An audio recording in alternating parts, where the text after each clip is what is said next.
நீங்கள் அண்டர் 500 ஏதோ ஒரு மவுஸ் தேடிட்டு இருக்கீங்க ஒயர்லெஸ் மவுஸில் அப்படின்னீங்கன்னா, இப்போ என் கையில் இருக்க இந்த ஜெப்ரானிக்ஸோட இந்த ஒயர்லெஸ் மவுஸ் வந்து பார்த்தோன்னா ஒரு நல்ல பிக்காகவே வந்து இருக்கலாம்.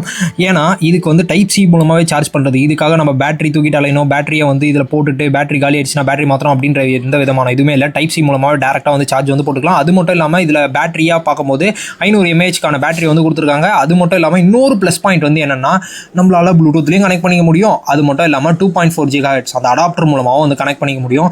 ஏன்னா நிறைய மவுஸில் வெறும் அடாப்டர் மட்டும் கொடுத்துருப்பாங்க. நம்ம அடாப்டரை எங்கேயாவது தொலைச்சிட்டோம், இல்லை அடாப்டர் எங்கேயாவது உடஞ்சி போச்சு அப்படின்னோன்னா நம்ம அந்த மவுஸையே தூக்கி போட்டுருவோம். ஒருவேளை இந்த மவுஸ் யூஸ் பண்ணிட்டு இருக்கும்போது உங்களுக்கு அடாப்டர் தொலைஞ்சு போச்சு அப்படின்னீங்கனாலும் இந்த மவுஸை தூக்கி போட வேணா, நீங்கள் ப்ளூடூத் மூலமாக கனெக்ட் பண்ணி யூஸ் வந்து பண்ணிக்கலாம்.